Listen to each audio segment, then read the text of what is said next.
Everybody, meteorologist Liz McGibbon here, and for today's experiment, we're going to talk about eclipses, and specifically talk about lunar eclipses and what you can expect for the weekend with our little bit of a lunar eclipse. So what you're going to need for this is going to be a flashlight, and this will serve as the sun for the experiment. You need two round objects of different sizes. Now the bigger one, which in this experiment is going to be my smiley face squishy ball, this is going to represent the Earth. And then our smaller object, which is just a little bulb from a Christmas tree, in my case, is going to represent the moon. One more optional thing that I'd recommend is either having an extra person so that you can hold the Earth steady, and a second person to hold the moon for the experiment, or you can grab something like a cup or a bottle so that we can place the moon, or the Earth rather, in a steady spot. So that's going to be part of the setup, is making sure that you either have someone holding your Earth object or that bigger object steady, and then you need to take your flashlight, make sure it's turned on, and then we're going to hop up here and make sure that it's perfectly in line with our Earth. One more thing that I forgot to mention is it's important to do this either at night or in a dark space without any windows. So I went ahead and moved the experiment to my closet where I can turn off the lights and we can get a better view of what happens in our solar system. Okay, so I'm going to step out here for a minute. It's important to note that you have your stationary Earth. Obviously, the Earth is not stationary. It rotates around the sun, but for the purpose of this experiment, we're going to talk about the moon, so our smaller object, and how it rotates around the Earth. So the Earth moves around the sun on its axis, and every time it makes that full rotation, we get a year. Similar with how the moon goes around the Earth, it goes around at about the pace of every month it makes that full rotation.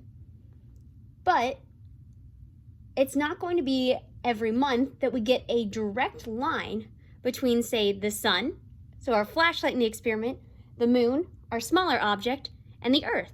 So let's take a look and figure out what happens when we get that exact alignment. Do you see that shadow? So the shadow that's cast literally happens every so often here on the Earth as it moves its way across the Earth on its rotation, creating what's called a solar eclipse. Now, a solar eclipse is very rare for a couple reasons. First of all, because you have that 5-degree tilt or so from the moon, so it doesn't always fall into that direct path. Also notice how, since the moon is smaller than the Earth, it doesn't completely cover the Earth with its shadow. So a solar eclipse is a very rare occurrence, especially to be in that direct path, which is called totality. Lucky for us here in Ohio, though, is that the next time that we'll be right in the middle of that total solar eclipse will be in April of 2024. So it may not be coming up soon, but stay tuned to NBC4 for the details for how to most safely watch the Earth falling under the shadow of the moon.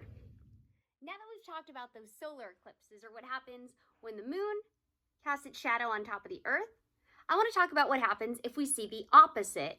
So if you're the person holding the moon, I want you to take it around the other direction. I think you can almost see better from those shadows behind me that we have the moon and it almost gets engulfed up by the shadow. That's what's called a lunar eclipse. Now, since the moon is also on a tilt as it goes around the Earth, we aren't going to get a lunar eclipse every single month. We're able to usually just barely dodge the shadow, or at least dodge the heart of the shadow. Now, there are 3 different types of lunar eclipses that can occur. When you have that direct alignment with the sun, with the Earth, and then the moon, you get what's called a total lunar eclipse. And during those total lunar eclipses, that's going to be when the moon turns a bright red color. And the reason for that is because very much what happens at sunrise and sunset, you're going to have those vibrant red colors refracting their way back down toward Earth, while the blue colors in the sky work their way back up the opposite way. So what happens if we don't cross through the heart of that shadow? Well, we get what's called a partial eclipse. And if you're doing this alongside me, you'll notice that during a partial eclipse, or you just partially cut through the shadow, only half of the moon gets cast into the Earth's shadow.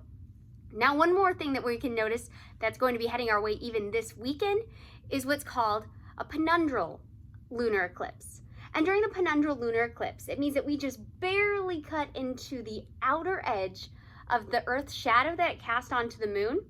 And this creates a very subtle difference. So if you are outside over the weekend, we're talking about July 4th into July 5th, between the time frame of about 11 o'clock at night into 2 o'clock in the morning, if you look at the moon very closely, you may not notice a huge difference, but you'll notice that the moon looks a little darker than usual as we hit that very brief shadow that's casted onto the moon from the Earth, so we don't get all of that light reflected back down toward us. Now, if you'd like more information on how eclipses work and this upcoming penumbral lunar eclipse, you can head over to our website, nbc4i.com.